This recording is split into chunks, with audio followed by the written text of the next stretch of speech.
భారతదేశ health care విషయానికి వస్తే మనం యాక్చువల్గా కరోనా లాంటి పెద్ద భూతాన్ని మనం సమర్థంగా ఎదుర్కొన్నాం. ప్రపంచానికి ఒక వ్యాక్సిన్ తయారు చేసి మనం ఇచ్చాము. తప్పకుండా అసలు చెప్పుకోవాల్సింది. సో ఇప్పుడు 2025లో so where we stand, so మనం ఎక్కడ ఉన్నాము, సో అదే రకంగా ఫ్యూచర్లో మన హెల్త్ కేర్ ఏ రకంగా ఉండబోతుంది, సో మీరు ఎలాంటి సూచన చేస్తారు? భారతదేశంలో వైద్య పరిస్థితి చాలా మెరుగ్గా ఉంది చాలా దేశాల కంటే. ఏ దేశాన్ని మనకి కించపరచడానికి లేకపోయినా నాకు తెలిసిన సమాచారం ప్రకారం ఏదైనా యూరోప్లో ఏ దేశాల్లో కానీ ఎన్నెన్ని ఎంఆర్ఐ మెషిన్లు ఉన్నాయో తెలుసా? అసలు కానీ ఎక్కడన్నా ఆ దేశంలో ఈవెన్ లండన్లో కూడా ఒక వ్యక్తి నడుము నొప్పితో వెళ్ళి ఒక ఎంఆర్ఐ చేయించుకోవాలంటే కనీసం 3 నుంచి 4 నెలలు వెయిట్ చేయాలి. కొన్ని దగ్గరలో ఎక్కడో కెనడాలో అయితే నెక్స్ట్ ఇయర్కి అపాయింట్మెంట్ ఇచ్చిన సన్నివేశాలు ఉన్నాయట. ఇక్కడ ఎంఆర్ఐ నడుము నొప్పి నాకు వచ్చింది నేను చేయించుకోవాలంటే అరగంటలో ఎంఆర్ఐ ఫిల్మ్స్ మీద దగ్గరికి ఉంటాయి. అంటే ఎంత ప్రగతి చెందింది. దీనివలన మెడికల్ టూరిజం అనేది అన్ని దేశాల కళ్ళు అందరి పేషెంట్లు కూడా భాగ్యనగరం ఏదైతే ఉందో దాని మీద ఎందుకు పడ్డాయి అంటే ఈ నగరంలో ఉండేటువంటి మౌలిక సదుపాయాలు, కాస్ట్ ఎఫెక్టివ్నెస్, భారతదేశం ముందు నుంచి ఏదైతే పేరెన్నగానటువంటి హాస్పిటాలిటీ, అతిథి దేవోభావ అనే ఆలోచన. అందువల్ల ఎవరన్నా ఏ పేషెంట్ ఎక్కడ సొమాలియా నుంచి రానివ్వండి, సుడాన్ నుంచి రావని, లేకపోతే మిడిల్ ఈస్ట్ నుంచి రావని కానీ ఎవరికి కూడా ఈ దేశం 2 చేతులు రాచి వాళ్ళని సరైన పద్ధతిలో చూసుకొని సరైన ఆరోగ్యం ఇచ్చేటువంటి సౌకర్యాలు ఉన్నాయి. కాబట్టి మెడికల్ టూరిజం అన్నది భారతదేశంలో దగ్గర 9 బిలియన్లు ఆర్థికంగా సంపాదిస్తుంది. 9 బిలియన్లు అంటే నమ్మండి ఎంత అది. ఇంకా అది పెరగడానికి అవకాశం ఉంది. ఇందులో ఒక విధంగా నేను చెప్పాల్సింది న్యూరోసర్జరీ విభాగానికి చెందిన వాడిని కాబట్టి అగ్రభాగం అగ్రతాంబూలం న్యూరోసర్జరీకి సంబంధించింది. అంటే న్యూరోసర్జరీ పేషెంట్లు వైద్యం కోసం ఉన్న పరిస్థితులు, ఫెసిలిటీసు మనం చెప్పుకున్నాం. ఎంఆర్ కానీ, ఎంఆర్ లినాక్ అని కానీ, లేకపోతే గామా నైఫ్ అని కానీ, క్యోసా అని కానీ, మైక్రోస్కోప్ కానీ, నావిగేషన్ అని ఏదైతే ప్రపంచంలో ముఖ్య నగరాల్లో ఉన్న సౌకర్యాలన్నీ కూడా ఈ దేశంలో ఈ రాష్ట్రంలో ఉన్నాయి.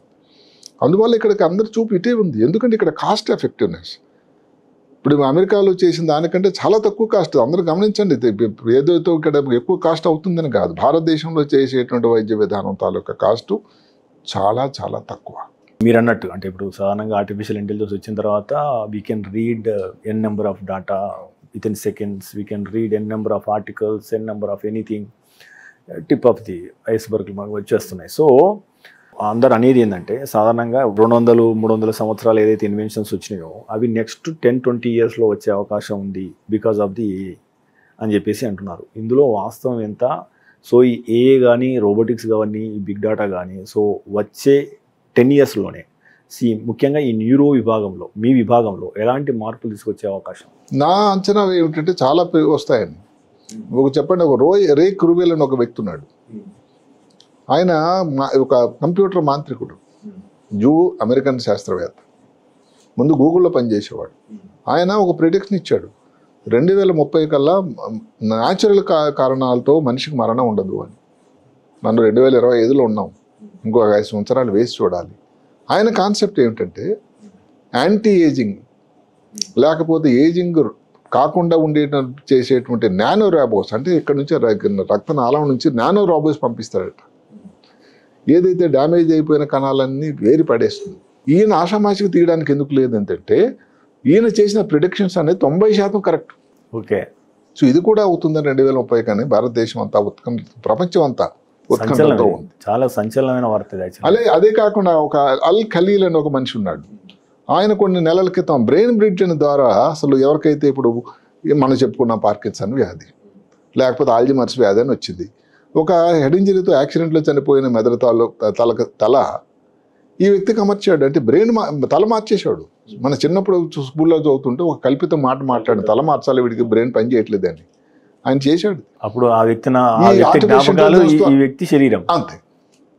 అదే దగ్గరలో రాబోతుందని చాలా చాలా గట్టిగా చెప్తున్నాడు ఆయన. దానికి కూడా బడిబడిగా దిశలు ఎన్నో కంపెనీలు దానికి ప్రయత్నం చేస్తూ ఉన్నాయి. ఆ మధ్యన మన భారతదేశం సందర్శించాడు ఆయన, ఒక బ్రెయిన్ జాన్సన్ అని. మత్తను అది ఒక పెద్ద ఇదైపోయింది, ట్రెండింగ్ అయిపోయింది. అంటే ఏమిటి, ఇప్పుడు ఉన్న పద్ధతులు అంటే అది అందరూ అతనిలాగా చేయలేరు. అతను సంవత్సరానికి కొన్ని బిలియన్లు, 100 బిలియన్లు ఖర్చు మిలియన్లు ఖర్చు పెడుతూ ఉన్నాడు దానికి ఉండడానికి, ఆ మందులు, ఆ భోజనం, అదంతా. అది సాధ్యం కాకపోవచ్చు. కానీ సైన్స్ ప్రకారం వీళ్ళిద్దరు చెప్పిన విషయాలు మాత్రం తప్పకుండా వచ్చేటట్టు ఉంది. సైన్స్ ప్రగతి అంటే ఏదైతే ఉందో, ఇంతకుముందు బ్రెయిన్ ఆపరేషన్ చేశాం, ఎలా ఉండేది ఆలోచన అంటే పేషెంట్ బతికితే చాలు అన్నట్టు పాతకాలంలో ఉండేది. ఎడం పక్క ఆపరేషన్ చేసాం, మాట కొంచెం తేడా ఉంటుంది కానీ యాక్సెప్ట్ చేయక తప్పదు. చుట్టాలు కూడా యాక్సెప్ట్ చేసేవాళ్ళు. ఇప్పుడు ఆర్టిఫిషియల్ ఇంటెలిజెన్స్తో ఏఆర్ అంటే ఆగ్మెంటెడ్ రియాలిటీ, అంటే వాస్తవిక వాతావరణం మీద కంప్యూటర్ తాలూకా మాధ్యమంతో ఈ 3D ఇమేజింగ్ ద్వారా కంప్యూటర్ సిటీ స్కాన్ తాలూకు ఇమేజెస్, ఎంఆర్ఐ తాలూకు ఇమేజెస్ ఎక్స్ట్రాపోలేట్ చేసి యాక్యురసీ అనమాట.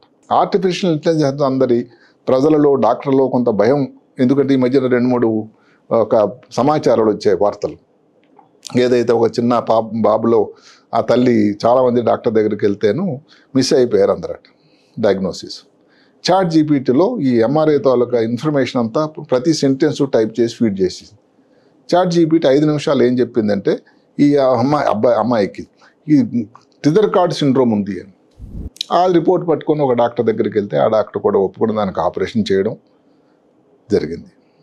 ఇంకొక పాపకి చిన్న యాక్సిడెంట్ అయ్యి చెయ్యంతా వాపు ఉంది, డాక్టర్ల దగ్గర చూశారు, ఎక్స్రేలు చేశారు, నార్మల్, ఏం భయపడాల్సిన లేదు. అయితే ఇప్పుడు అందరి ఇంటి దగ్గర ఈ సమాచారం ఉండేసరికి ఏం జరిగింది, ఆమె మళ్ళీ ఈ క్రాక్ అని మన మహాత్ముడు ఎలాన్ మాస్క్ గారి గ్రాక్లో దాన్ని ఫీడ్ చేస్తే ఫ్రాక్చర్ ఉంది అని చెప్పారు. అప్పుడు ఆ డాక్టర్ దగ్గరికి వెళ్తే వాళ్ళు కూడా దాన్ని ఒప్పుకోవడం, దానికి మళ్ళీ మిగతా పరీక్షలు చేసి దానికి ఏదో కట్టివేయడం జరిగింది. ప్రమాదమైన పరిస్థితి ఏమి లేదు. ఈ మధ్యకాలంలో ఇంకో స్త్రీ ఏమిటి, ఏదో నొప్పులు, కాళ్ళ నొప్పులు, కొంచెం బరువు తగ్గిపోతూ ఉంది అనుకుని వెళ్ళినట్టు అందరూ నీకేదో రొమటాయిడ్ ఆర్థరైటిస్ ప్రాబ్లం అని చెప్పారు. చివరికి అది హష్మిటోస్ డిజీజ్ అని వచ్చింది అట. అంటే థైరాయిడ్ గ్రంథి పనిచేయకపోవడం, దాంట్లో ఏదన్నా ఈ ఇమ్యూనో వ్యవస్థ అన్నది కుదేలా పడిపోవడంలో వచ్చింది అని ఇలాగన్నీ వస్తూ ఉన్నాయి. నేను చెప్పేది ఏమిటంటే దీనివలన అందరూ భయపడడం కాకపోయినా ఇది హాస్యాస్పదం కాదు. ఇప్పుడు ఒకప్పుడు సిటీ స్కాన్ ఉండేది అన్ని హాస్పిటల్లో, ఎంఆర్ఐ వచ్చింది, పెట్ స్కాన్ వచ్చింది, ఎంఆర్ఐలో డిఫ్యూజన్ ఎంఆర్ఐ పద్ధతులు ఉంది, ట్రాక్టోగ్రఫీ వచ్చింది, మారుతున్నాయి కదా. అలాగే పెద్ద పెద్ద హాస్పిటల్ ఈ రోజున ఏదైతే augmented reality, corporate hospital already 3 ఉన్నాయి. ఎక్కడ కొచ్చిలో ఒక హాస్పిటల్లోనా, లేకపోతే మ్యాక్స్లోనా, లేకపోతే అమృతాలో ఉన్నాయట సౌకర్యాలు. ఇంకెంతో దూరం లేదు. ఇందాక చెప్పినట్టుగానే వాషింగ్టన్ డీసీలోనో లేకపోతే పిట్స్బర్గ్లో వచ్చినటువంటి విధి విధానాలు ఎంతో సమయం పట్టట్లేదు హైదరాబాద్కి. అలాగే ఇప్పుడు ఇలాంటి పద్ధతులు కానీ మనం ప్రతి పెద్ద హాస్పిటల్లో ఒక చాట్ జీపీటీని పెట్టుకుంటే మిస్ అవ్వడానికి ఆస్కారం లేదు కదా. ఇప్పుడు అది కానీ మన డయాగ్నోస్ మిస్ అయితే వాళ్ళ ఇంటికి వెళ్ళి వాళ్ళు సమాచారం చేసి మనం మిస్ అయినట్టు అవుతుంది కదా. ఇక్కడ అందరికీ నేను చెప్పిన మాట, ఈ మధ్యన కాలం 2-3 కార్యక్రమాలు దీని మీద చేశాను నేను. ఏది మొట్టమొదటి చేసిన డాక్టర్ తెలివి తక్కువ కాదండి, ఆయన దగ్గర ఉండేటువంటి సమాచారం తక్కువ. అప్పటికి పేషెంట్ తాలూకు ఉన్నటువంటి వివరాలు. ఇప్పుడు ఒక 4 డాక్టర్ సందర్శించిన తర్వాత ఇంత ఫైళ్ళు ఉంటాయి.